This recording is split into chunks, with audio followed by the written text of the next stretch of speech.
Good afternoon, everyone. Welcome, and thank you for joining today's webinar. Just a few things to note. Participants will be muted upon entry and videos turned off. For technical assistance, please use the chat box.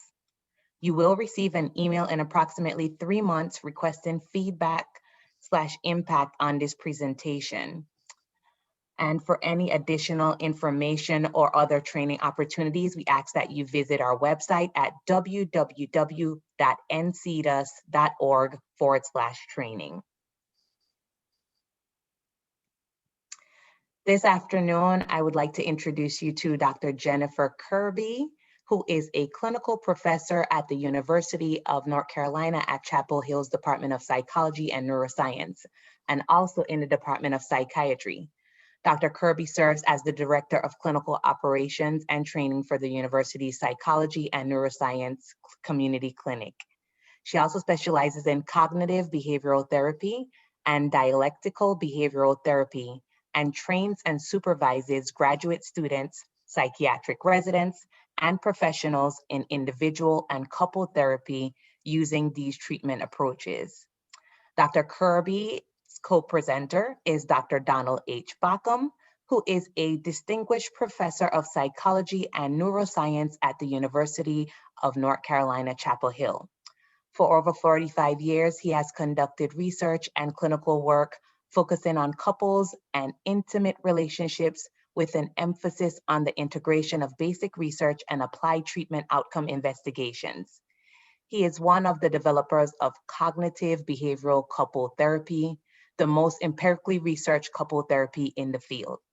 Dr. Baucom has developed and evaluated the efficacy of couple-based interventions for the treatment of relationship distress, the treatment of psychopathology such as eating disorders within a couple context, recovery from infidelity, the prevention of relationship discord, the enhancement of satisfied relationships, and the treatment of medical problems in a relationship context. I will now turn things over to Dr. Donald H. Baucom. Michelle, thank you. It's a delight to be with everyone this afternoon. And if we could have the next slide. What we're going to be talking about this afternoon is the engagement of partners in the treatment of eating disorders for adults. And when I say we've been doing this for a couple of decades, and this involved a large number of clinicians and treatment developers and researchers. And our overall leadership team, if we could have the next slide, includes not only your two presenters today, but also Dr. Cynthia Gulick, who is the founding director of the UNC Center of Excellence for Eating Disorders. So we've been working together for about 20 years or so to develop these interventions. I would like to just sort of note the various organizations that have really funded our research development and our clinical interventions. Now, let's move to our content. Why would we think about working with couples when an adult has an individual disorder? Because in the United States and in most Western cultures, we really do think about these adult disorders as individual problems.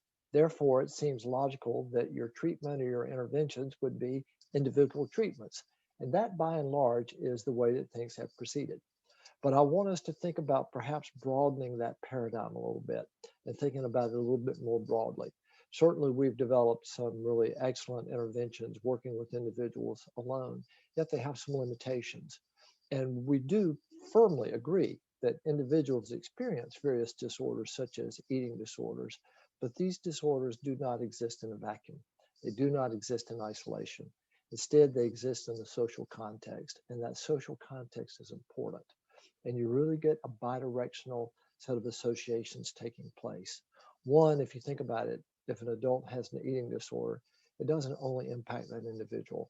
It's going to probably notably impact other important individuals in that person's life. Second, and our primary focus today, the direction that we're going to look at is this arrow going from right to left, is that important and central interpersonal relationships in a person's life can be used to assist in the treatment of that disorder.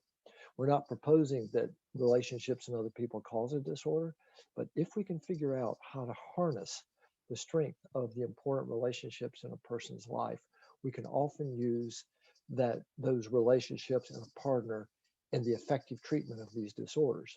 Today, we're going to be addressing that relative to eating disorders, but we've been doing this work in a variety of different disorders, and there's some general principles that we're going to find hold across treatment of different disorders when you bring partners or romantic individuals into the treatment of these disorders. And yet there are some specific aspects of this that are going to hold for a given disorder. So when we say that eating disorders play out in an interpersonal context, let's take a look at what that means in terms of what that's like for both the patient and the partner. And the terminology that we're going to use when we're referring to patient, we're talking about the person with the eating disorder.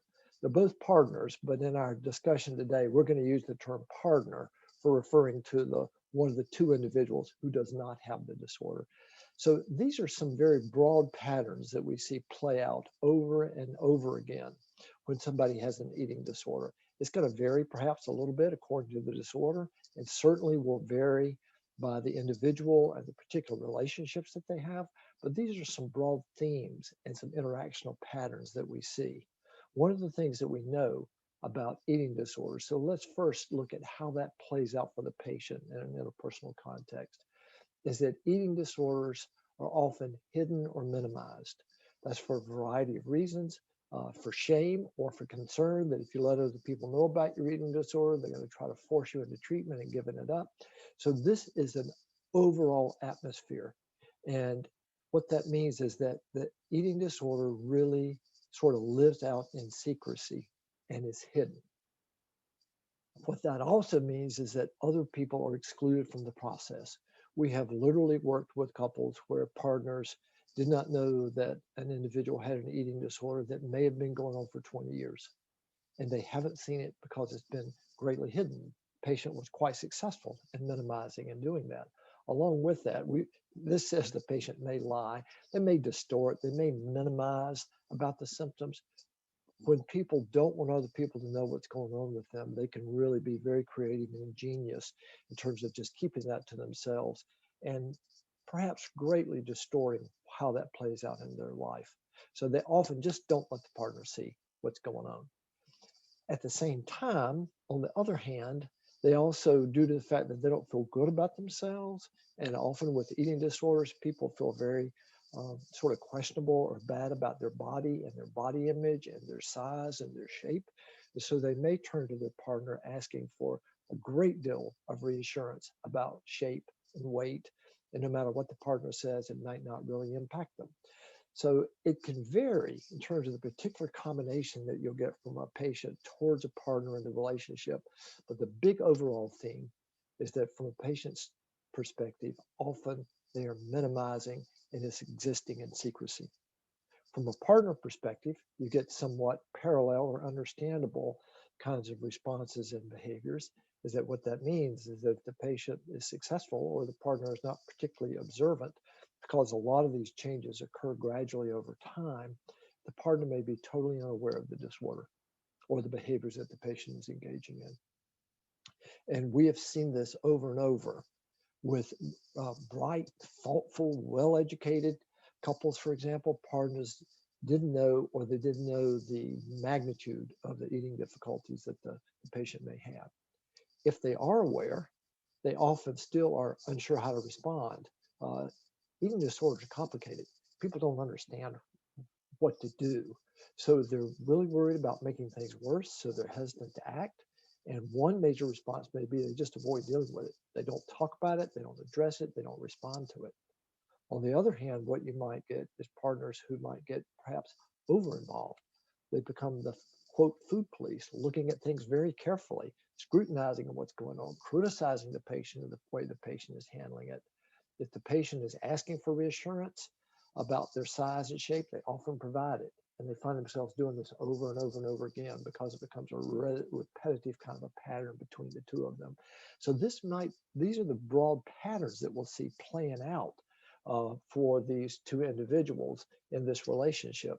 So given that, what about the treatment of these disorders? Let's take a look at where we've been thus far. If you look at treatment for adults with anorexia nervosa, what we really see is that the empirical evidence for these treatments has really been relatively weak. We have not been tremendously successful overall in the field in treating adult anorexia. The empirical basis for treating bulimia nervosa and binge eating disorder is stronger, but there's still limitations there.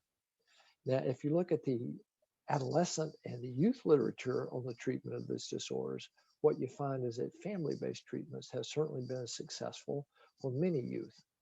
If you start to think about that, might we think about parallel strategies, not for working with youth who have caregivers or parent figures that get involved in the treatment, but how might you do this with adults and their partners?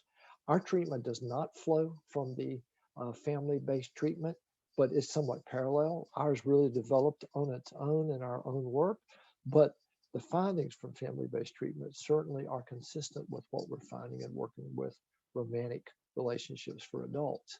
So what we've done is we've developed a suite of what we call couple-based interventions for eating disorders. And the way that we've tried to do that is we've tried to bring together two different fields of study. One of these is cognitive behavioral couple therapy. We use the techniques from CBCT, cognitive behavioral couple therapy, because we have learned from that set of interventions, which was primarily developed in order to treat relationship distress. We've learned how to help couples make important behavioral changes, how to address their emotions, how to deal with their cognitions in the way that they think about various issues. So what we've done here is we've taken those broad change strategies and we have focused them and adapted them on how do we help a couple where somebody has an eating disorder. So it's really integrating what we've learned from relationship science and what we learned about treating eating disorders individually, and we've brought those two together so that we're working with the couple with the goal of working with them using these kinds of interventions to try to change the eating disorder. If we could have the next slide.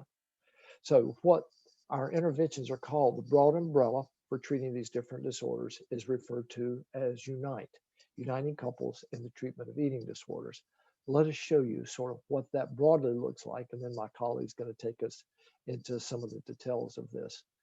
Whereas there's a lot of overlap in the treatment of these different eating disorders, there also are some differences because in many ways, the treatment of anorexia nervosa, we said, has not been nearly successful. It's more complicated kind of a disorder, particularly due to the medical complications that occur.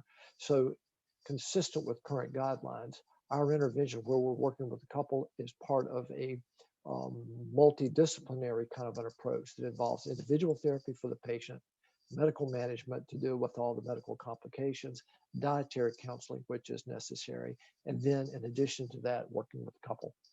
When we're working with binge eating disorder and bulimia nervosa, we've developed an intervention that in many ways can stand on its own, just working with the couple without all of the other professionals necessarily involved. We certainly bring them in when it's needed, but we have found that we can provide a shorter treatment and a more well-encapsulated treatment just working with the couple in many instances for BED and BN. So let us tell you a little bit about what our goals are when we're doing this treatment, and then we're going to get into the specifics of it.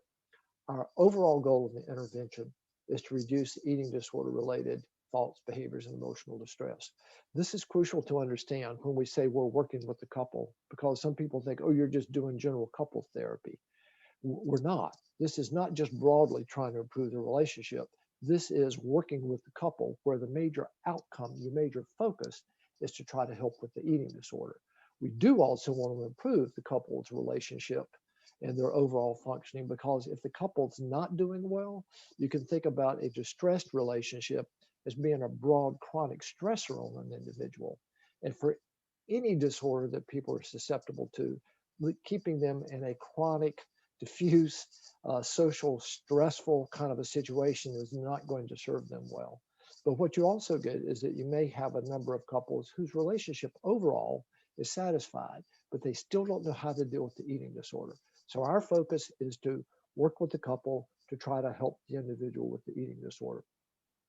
We think here are the mechanisms that are in play when we're working with the couple along these lines. First, and these are related to each other, is that we really want to change the atmosphere within which the eating disorder exists. As we said, it often is within the context of secrecy and avoidance. We're going to bring it out in the open. The couple's going to deal with it. They're going to talk about it. They're going to make decisions together, which means that we need to really make sure that the couple can communicate well with each other. So as you'll see in just a moment, we teach them communication skills, but those skills are then going to be used to talk about the eating disorder, not just about the relationship in general. So this sort of overarching goal is that we're going to harness the utility of the relationship to teach the couple together as a team how they're going to work with the eating disorder. Often partners have felt like they didn't know what to do. They were excluded from the treatment. We're going to bring them in and teach them to work together as a team. So that's our broad goal. I now want to turn this over to my distinguished colleague, who's going to start to put some details in place for us as to what this actually looks like. Jennifer, please take it away. Thank you, Don. Excellent. You're welcome. Setup. All right. I have the honor of walking you through the kind of first half to 2/3 of our intervention. And let me first show you the overview. I won't spend much of our time here, but as you can see, where we will begin is at the beginning with getting to know the couple, both the patient, the partner, and the couple as a whole. We're then going to do some skills building, as Don just referred to, then taking those skills and applying them to the major domains that within the eating disorder that the couple experiences, broadening it out to related domains such as weight, body image, and physical affection and their relationship. We've also built in time to address additional relevant topics. So not anything that the couples may want to bring in, but things that are focal to the eating disorder, such as a holiday is coming up and, Thanksgiving, for example, how do we handle that? Or your parents are coming to visit and they always comment on our, my eating, for example. And then we wrap up with our termination phase, which Don will walk us through at the very end of our time. So that gives you the big picture, and I want to spend more of my time with you will be on the introduction and the communication skills domain. So let me tell you about that phase one. Phase one is a bit ambitious. You got a number of things that you're going to try to accomplish here, and it's all in the service of creating a solid foundation for the later work that you're going to be doing with them. So we have to begin at the beginning with getting to know the couple. And we're going to, given that you're both going to have kind of like an individual therapist hat on, but certainly your couple's hat is first and foremost, but you're wanting to get to know both of them as individuals and they as a couple. So our first primary domain of assessment will be the eating disorder. What is the patient's current experience of the eating disorder? What is their prior history of the eating disorder, including past treatment experiences? Then we also want to broaden out, when we're understanding the eating disorder, we want to broaden out that perspective by integrating the input from the partner. So even for couples that have not talked about the eating disorder, the partner has often witnessed, observed, sensed many helpful observations that they can share around the eating disorder. And so we want to create a space and an avenue for them to contribute and weigh in, if you will, to the treatment as a whole. And it begins even with what have you seen? What have you noticed? What patterns are evident to you? Then also as a couple, how has the eating disorder been lived, right? So for some couples, the eating disorder predated the relationship. For some couples, the relationship started first and the eating disorder developed within their life together. And within either of those, you can get a vast array of patterns of the degree to which the couple has talked about it, has addressed it, has directly interacted around the eating disorder, even accommodated it to the other end where the partner is completely clueless and finds out that they have an eating disorder when they sign up for the study. So given the vast array of presentations, we want to make sure that you spend time early on understanding what is happening with the patient, the partner, and the couple relative to the eating disorder. Then you want to broaden out to the psychological profiles of both people. You want to know for your patient and for your partner, is there depression? Is there anxiety, substance use, self-injury, impulsivity? You want to know how these people are doing, what's going on with them, so that you really have a clearer picture of each person. Then as the couples people that we are, we very much want to know the relationship. It's like the relationship is our client, we often say. So how did the relationship develop? When did they meet? What drew them to each other? What did they find attractive? What are their strengths? What are their challenges? How have they felt close? How have they had conflict? So we give you a number of hours to do this, but it is an ambitious task here to really assess thoroughly many domains, from individual, the patient, the partner, and the relationship. So hopefully you feel like you know them now, at least, from the beginning. Then we're going to move into what I consider the unsung hero of behavioral interventions, which is psychoeducation. And that's not always the most exciting of interventions, because if you like teaching like I do, it can be kind of fun. But this is a space where you're going to teach the couple about the eating disorder, because we're not going to assume that everyone even knows what an eating disorder is. They know what the symptoms are. They know where it comes from, what it causes it, what to expect. And so we're going to present that information to them. And I would say some of the most significant pieces is in terms of experiences that I've taken away from it has been the opportunity to provide partners with a space to learn about the eating disorder and ask questions about it. Because historically, the treatment for eating disorders has been more individually based, and the partners have often felt left out or in the cold, if you will. So this is a space where they get to ask questions like, well, why doesn't she just eat? Well, if she wanted to, she could just get over this. And you as a therapist are there answering those questions so that the patient doesn't have to, they don't argue about it. You provide the broader background and information about, no, this is a psychiatric illness. This is what we know about it. This is where it comes from. This is what you can expect from treatment. This is what this is going to look like. So then we're going to move into our final phase of phase one, which is our skills building. And that's our main focus of my time with you, will be walking you through these communication skills. So as Don very helpfully described, we're going to, these couples are largely not communicating. I was coming in as a DBT therapist expecting lots of conflict and arguing with our anorexia couples. And in fact, it was just shocking to see the level of avoidance and lack of communication that was happening. We had couples that had what we would consider like a 1.5 on a 10-point scale conversation, and they talked about this being the hardest conversation they'd ever had in their relationship.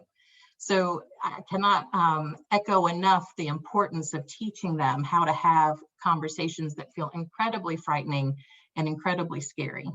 So the avenue that provides that structure, the skillfulness, the effectiveness of that are these two types of conversations. So it begins with us, and I'm just going to pause. Lachelle, is any of this, I'm getting pop-ups, is any of this directed to me, or do I just ignore it? No, you guys are fine. You can go ahead. I just feel like, oh, someone's trying to communicate with me. And so it feels really rude to not attend, but I don't need to look at that, even though it's popping up. Okay, perfect. Okay. So we begin our communication skills training by first teaching that there are two types of conversations for couples to have. There is something called sharing thoughts and feelings, and that is where you are sharing your personal experiences. This is just what it's like to be you. Your partner's going to talk with you about what it's like to be them. And then you have something called decision making, or problem solving. So they're very nicely and described. Couples start getting into trouble though from the very beginning because they try to have, sometimes they end up having these conversations at the same time.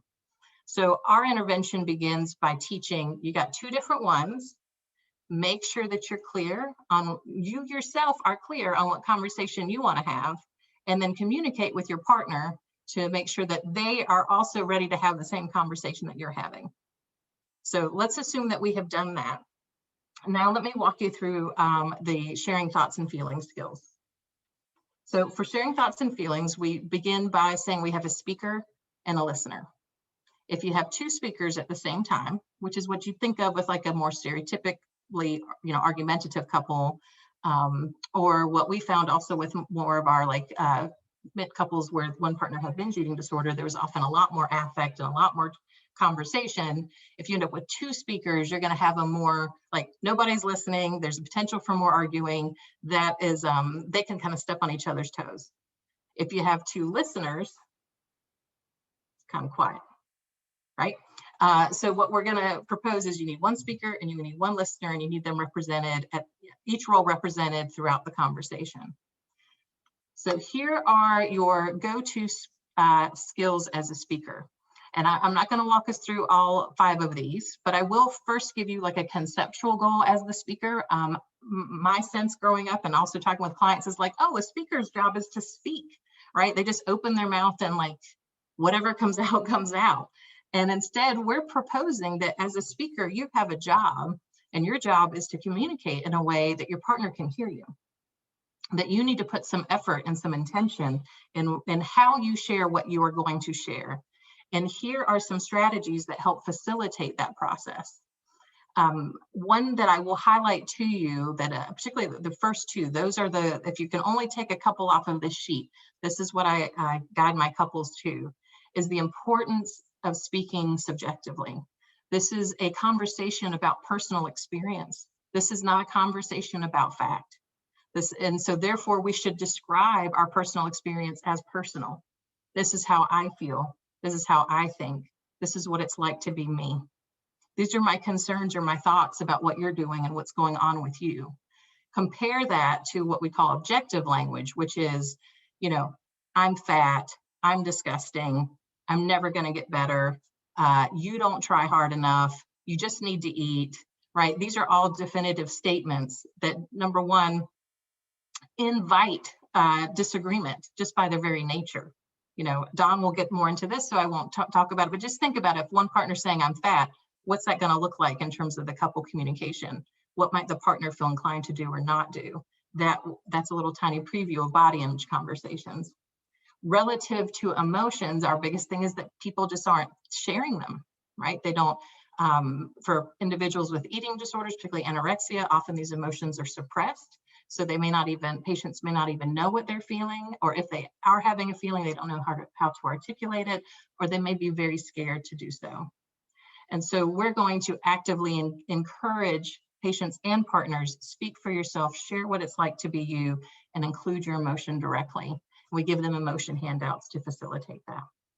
So that gives you a sense of what the speaker skills are. Now let me transition to the listener, who I think kind of sounds like they got the easier job, but I think it's the harder one. So a listener can feel like, well, my job is to listen. Like, I got it. I just need to hear it. I need to, you know, I understand what it is. This is what you're thinking. This is what you're feeling. Easy. I would venture that you have an interpersonal task as the listener. Not only is it your job to listen, which can be done more on the level of the individual, but your job is to communicate that listening back to the speaker so that they feel heard. So not just that you listen, right? I can turn away from you and listen, but you're not going to feel listened to. So what are the ways that I can help make that happen? That can break down into a few ways. One is like, what do I do while you're talking? And then what do I do when you're done talking? So while you're talking, I keep my focus on you. So internally, I do that in terms of keeping my attention on who you are, what it's like to be you, your background, your like fact that you have an eating disorder, for example. This is what it's like to be you. I don't have to think, feel, experience things the same way that you do. That's why that piece there is in italics, because it is such a key component of being an effective listener, is I don't have to agree or say like, yes, I feel the same as you in order to be a good listener. So internally, I keep my focus on you and what it's like to be you. I do that perspective taking. And then externally, while you're speaking, I express that I am with you through my nonverbals, through my eye contact. You know, if you're sad, hopefully my body posture, mirrors sadness. I'm not there smiling while you're crying, like that would be funny. So that gives you an idea of both verbally, expressively, as well as internally, how do I respond while you're speaking? And then when you're finished, we encourage partners, whoever's in the listening role, to give some kind of brief verbal response that says, I got it, this is what I heard. These can be quite simple, but really have a profound impact of, it sounds like you're really scared. It sounds like you feel like you can't win, like whatever that is that your partner is sharing, can you give it back to them verbally so they feel like, yes, I got it. One metaphor in terms of teaching these skills can be a game of catch, right? So the speaker tosses the ball first, needs to toss it in a way that the partner can catch it. Partner catches it, tosses it back with that verbal and nonverbal response. And then we have an actual interpersonal communication game. Okay. So that takes us through the sharing thoughts and feelings skills. Let me now introduce you to our decision-making skills. These can feel a little more straightforward to couples. A lot of times couples have come across decision-making in other avenues like business or corporate or college, and so it can resonate. Our piece is that we're going to do it from a couple's perspective. So my experience is that this slide here is the most important part. You're going to have 2 slides on decision-making. I am going to direct you to this one primarily because this is the one where these steps are the ones that couples tend to skip. So if we're going to make a decision, if we're going to solve a problem, we need to know what we're talking about. So we need to be very clear about what exactly are we trying to address and get that behaviorally specific, therefore measurable, quantifiable, concrete, and break it down as small as you can. So we wouldn't want to phrase the issue as like, well, you need to get better. Like, okay, like that's our problem solving, is how to get rid of the eating disorder. That maybe, sure, that's why we're in Unite, that's why we're doing all this other therapy, like we're trying to improve, but how can we actually break that down? Like, okay, so we need to work as a couple to help you get your calories in or your exchanges in, or we need to develop healthy approaches to exercise. So we need to break it down to get as specific and behavioral as possible. Couples can often skip this. Sometimes they're not even talking about the same thing. They're not on board with having a decision-making conversation, and it can get confusing or frustrating. But once you are on board with each other saying, okay, this is what we're going to talk about, the next step is the sharing thoughts and feelings conversation. This is where we talk about using those speaker and listener skills. This is where we talk about what matters to us, what our needs are, why this issue is important to us, how, like whatever a good solution we would come up with, what will it honor? What will feel good to us? So Don alluded to the idea of food police earlier. Often partners are saying, I don't want to feel like I'm micromanaging you. Patients are often saying, I don't want to feel micromanaged. So whatever solution we come up with, it's going to honor that need. That's the goal, at least. So what's also helpful within these sharing the step 2 of clarifying your needs is teaching couples that the metaphorical table, if you will, is big enough for both people's needs, that it's not just going to be your solution or your solution, but that we can put together all our needs kind of, in a collaborative way, and then do our very best to honor as many of those needs as possible. And we do that by then moving into brainstorming possible solutions. These are solutions where I'm not just saying, well, I think, we should do X, and you're saying, I think we should do Y, but we are together looking at our pile of needs here that we've said are important and saying, okay, what possible solutions will honor as many of these as possible. Then we guide couples into deciding, okay, let's pick a solution, particularly for the eating disorders treatment that we've done. Many of these are, for the next day or the coming week or the coming month. They're they're more immediate. They often have time periods and therefore can be reassessed. So it's easier to pick a solution because you don't feel like you're committing forever, but you're helping them to pick something that they agree on. They state it again in clear, specific terms, and we say, okay, we're going to check in next week on how that went. So that is your decision-making skill set. So at this point in the intervention, if you just kind of want to back out, we're at the end of phase 1. We've done our assessment. We've done our psychoeducation. We've moved into our communication skills building. And now hopefully the couple is feeling not only are they on the same page of understanding what's happening with the eating disorder and have like a psychological frame for it, but now they've been equipped with some improved communication skills. And we're going to say, okay, now here we go. Here comes the next phase of work, which for us is what we call phase 2. And this is, there's a lot of options in phase 2 of where you want to go and what you want to do. So what's important is that you work with whatever treatment team you might have, if you have one, so that you're in collaboration. So if I take, For example, our work with individuals with anorexia nervosa, we were very much hand in hand with the individual therapist and the dietitian saying, what's going on with the patient? What are you working on with them on doing? Like, what do you really need right now? How do I bring the partner in to facilitate that work? Often for the first half or so of the intervention, if not more, it was, we're trying to get them to eat, right? Okay, how do we get them to eat? What are things that we can address? So to give you an example, you know, we had one woman who was really having she was skipping lunch. Like that lunch was her main meal that she would skip. And, you know, we're often working with the dietary approach that we used, 3 meals, 2 snacks, 2 to 3 snacks. So for this couple, it was, okay, how do we help this female patient? How do we help her get lunch in? Turned out that she worked out of her car. She worked in a rural area of a rural town area where there weren't restaurants for her to go grab something to eat. And she would get really anxious when she was food prepping. Like, so that was really tough. So she was, of course, that was a long-term goal, was for her to do more food prep, but short-term, we needed her to get lunch. Well, through talking about what could be helpful to her around lunch, what would feel, she shared that it would be important to her to feel valued, to feel cared for by her husband. And when she was talking about that, she brought up this experience of, gosh, you know what? My husband makes the best sub sandwiches in the world. It's like he used to work at like Quiznos or Subway or wherever. And anytime he makes me one of those, I always eat it. Right. And so we were like, oh, you know, of course, we're like, whoop, ding, ding, ding, ding, we have an idea. And so they, as a couple, described, like, figured out a plan of where he would the night before make her the sandwich. And she said, if you make me the sandwich, not only do I like it, but you made it for me and I'm not going to throw it away. Right. I'm not, that's a caring gesture. I'm going to eat it. And so that became their specific plan of what they would do as a couple. It's not shocking. It's not like amazing rocket science, but they had not gotten there because they were not talking in a productive way as a couple. Like, she would shut down. She didn't want to generate ideas. He would probably just oversimplify, you know, just take something for lunch. No big deal, you know, and they kind of got stuck. So this helped them get unstuck.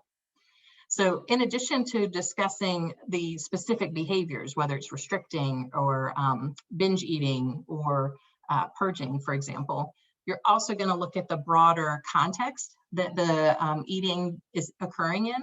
So looking at meal times, for example, eating in the home, eating outside of the home, and helping the couple address that more specifically. So with our couples with binge eating disorder, a very common theme has been more chaotic eating or lack of a structure, lack of a schedule.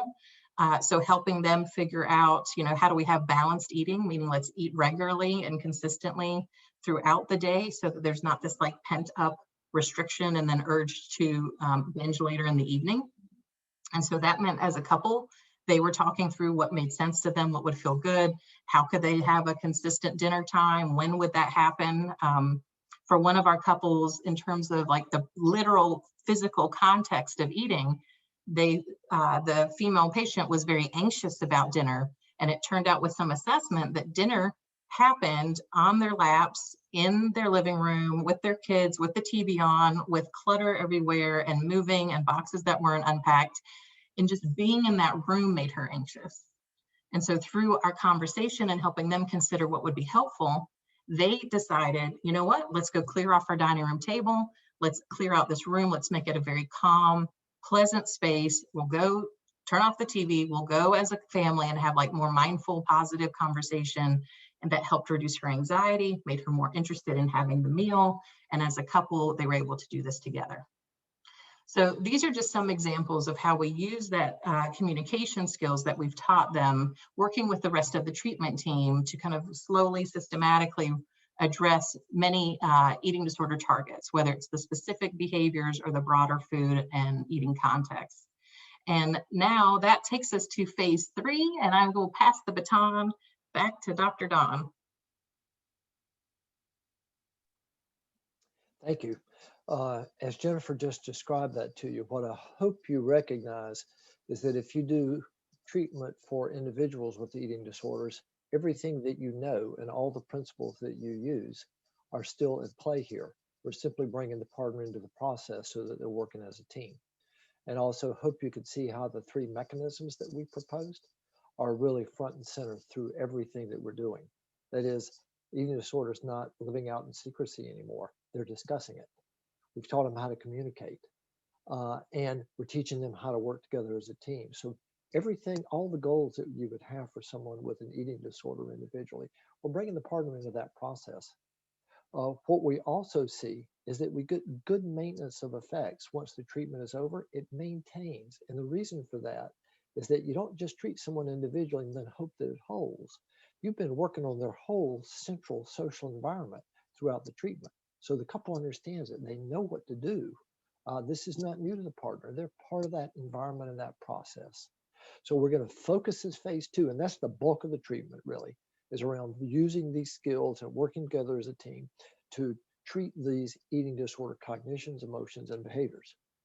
In addition to those very specific eating disorder phenomena, there are other correlated and associated symptoms and problematic behaviors, cognitions, and emotions that you're going to see. If we could have the next slide, we'll take a look at one of those. This brings us sort of into the next phase. And here's where you're going to need to individualize it for the couple. This is just to give you some examples. For very clearly, for a lot of people with eating disorders, they're going to have problems with body image. Not surprisingly, a lot of individuals with eating disorder and their partners will then also have trouble with regard to physical affection, and that may carry over into sexuality per se. So whereas those may not define the eating disorder themselves, they often are present, and they end up being very important in order to promote quality of life for the couple. You're going to get body image issues that's sort of inherent in a lot of eating disorders. And one of the things that we find is that often this is one of the last things to change, if it ever does change.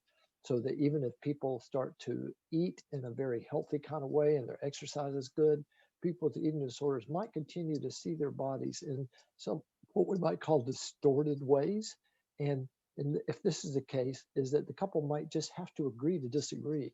They see it differently, and they're not going to talk each other into seeing the person's body in a different way.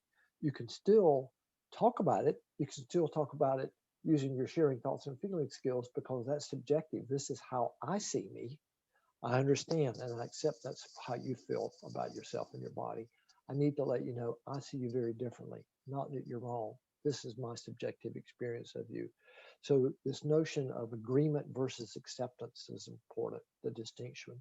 We may not agree, but we can be respectful and accept each other's perspective and not let that be a barrier to our being able to talk about it. Now, understandably, people's physical relationships get complicated with eating disorders. These are areas of physical relationship that are difficult for lots and lots of couples, distressed couples, happy couples. We're not taught in our society to really talk about the physical aspects of relationships. They're supposed to just happen in some way, and couples are supposed to know how to do this. But when it's not working well, people need to be able to talk about it. So it may be that for example, somebody with an eating disorder, if they have a really negative body image, they may not want to be touched, because I don't want you touching a body that is so gross. They may not want to be seen. I don't want you to see my body. Partners might not know what to do. So that what you might find is that physical affection just gets disrupted for couples where there's an eating disorder.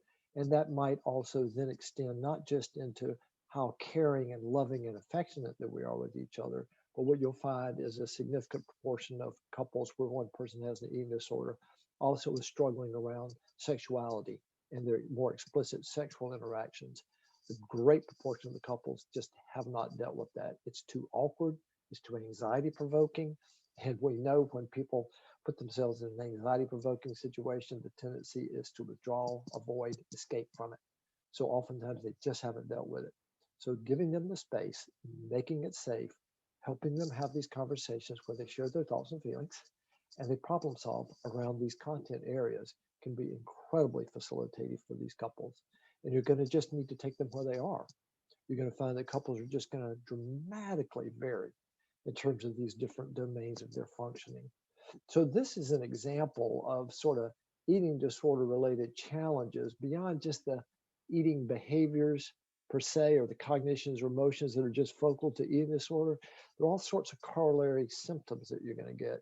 And we don't have time in our discussion today, but you also may have to address this in terms of just other comorbid conditions. You may have people with anxiety disorders. You may have people with depression. You may have people with PTSD. You're going to have to take this into account oftentimes when you're providing this treatment. Again, that's beyond our scope today, but just know that we're focusing primarily front and center on the eating disorder behaviors, cognitions, and emotions. But this exists in the context of two human beings, in the context of the relationship. And in phase 3, we're taking on these other important aspects of couples' lives. And again, if their overall relationship is not going very well outside of the eating disorder, we're going to try to improve that just for their overall quality of life. And again, because if we don't, what that means is that they're existing in a sort of chronically diffuse, stressful social environment, which is not good for anybody who's got a vulnerability in any kind of disorder, including eating disorders. So those are the kinds of issues that we're going to take on in phase 3. And then that's really starting to bring the treatment to a close. And then consistent with any kind of a cognitive behavioral kind of an orientation, we're going to not just stop, we're going to bring it to a close.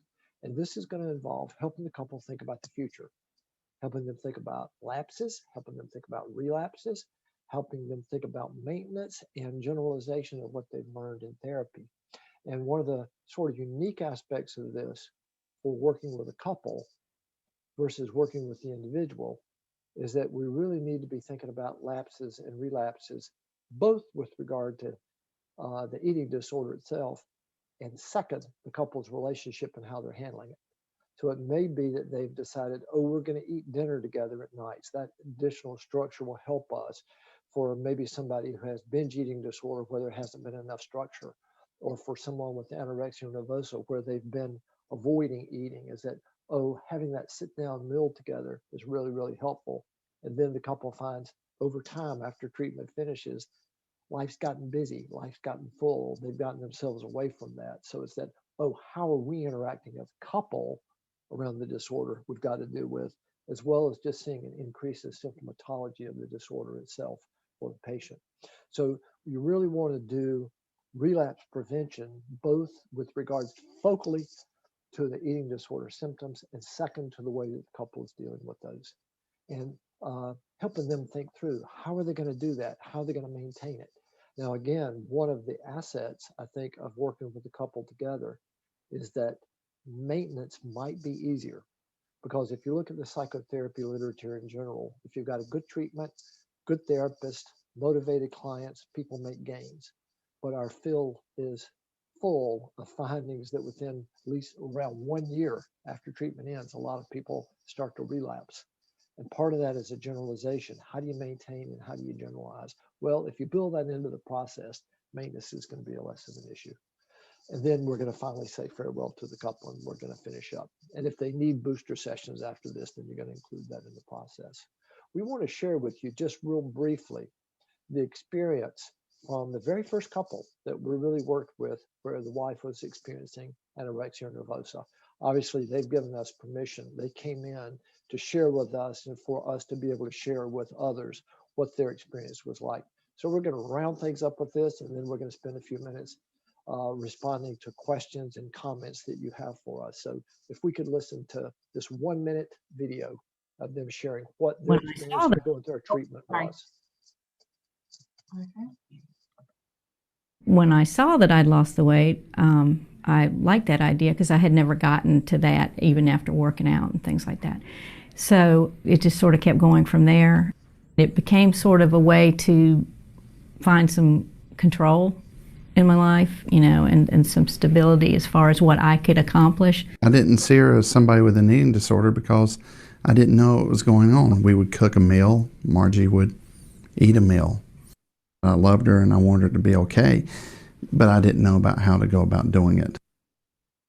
It helped me realize that this was a family disorder. There was a lot of collateral damage from the disorder. I've gained my wife back. I've gained my family back. We've gained our relationship back. We've gained our marriage back. That's great. we think the power of relationships is dramatic. Working with people with the individual concerns and worries that they have and difficulties they're having, and then marshaling people who care about them and love them and bringing them into that intervention, we think holds just great potential for increasing the range of interventions and the effectiveness of interventions that we have. We want to save time for questions that you have for us. And I think, Michelle, you're going to handle that. Well, you're going to pose the questions. Jennifer and I are going to try to give some responses to those. And if we don't get to all of them today, we'll give you some responses and those will be emailed out to everyone. Michelle, take it away. What do we have? Thank you both, Dr. Kirby and Dr. Baucom. So I'll begin by reading questions that were posed by our attendees today. For anyone else that has questions, please type them in our Q&A box. So the first question that came in asks for Dr. Baucom, wondering what you do with persons who identify as single. Right. Two parts of that, and then Jennifer, feel free to jump in as well. First, a lot of people think, well, you're really talking about just a very select group because lots and lots of people with eating disorders don't have partners. It does turn out, when you look at things more carefully, is that people with eating disorders, including anorexia, are partnered at the same rate as the general population. So this is not some minor group that we're talking about. The great majority of adults in our society are partnered at some point during their adult lives, and that's no different for people with eating disorders. So there are a lot of people where that does hold. If they don't have a romantic partner, we don't have research on this, but a lot of the principles that we're talking about are ways that you can bring in an individual, another person in the individual's life who cares about them, who has a close relationship with them, and probably is living with them. Okay, because if you look at it, a lot of this is how are you going to live your day-to-day life and work together around the eating disorder. So you could include someone else who is not living in the home with the person, but they're not seeing it unfold. The two of them can't work in terms of how are we going to handle this during the day together? How's that going to live out for the two of us? So our sense is it probably works better if it's another family member or a friend or someone who has a lot of contact with the person and with whom they're comfortable opening up, or not comfortable, but willing to open up and share and work on this together.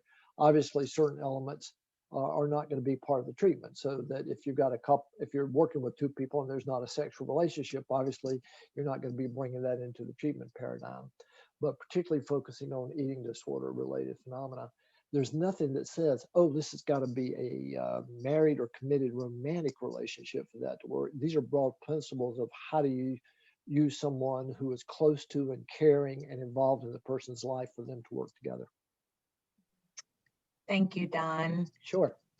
The next question asks, how would you adapt this for if both partners have eating disorders or eating pathology? Okay, want me to take that one? Okay, we did have that experience, particularly more with our, more often with our couples who experience binge eating. So for the sake of a research study, we had to kind of figure out who's the identified patient versus the partner. But in terms of the actual treatment, we taught them both, right? We assessed both of their eating patterns. We assessed both of their potential to binge. What were their triggers? What were the cues? What types of, how did that interact with them as a couple? We actually would see that they would, binge together in the sense of, buy a lot of food or go on we had a couple that would go on a road trip and would have like bags and bags of food and then be through the bags and bags of food within the first hour. And so for those couples, I think it's all the more important that you're working with the two of them, because without that, you're going to be changing one person, but the partner at home is engaging in those same patterns and in that same eating disorder context, and is going to be a major trigger for relapse. And so we would bring them in together and just be upfront and say, it sounds like this is something that you both are experiencing, you're both struggling with. Let's figure out how we can target this together. It really felt natural because the solution, for example, was balanced eating. Well, as a couple, how can you eat breakfast? How do you eat lunch? How do you have your snacks? What kind of food do you have in the house? And we included both of them through every part of that. So I would say the more challenging part would be sometimes with our AN couples. We did have a few partners that were very body conscious and very, you know, kind of invested in their own like semi restriction without at the level of it being an eating disorder. That one felt tougher because we didn't necessarily have the same buy-in from both people, but we did talk very openly about how their own individual behaviors could be putting the patient at risk. So we didn't skirt away from it. So.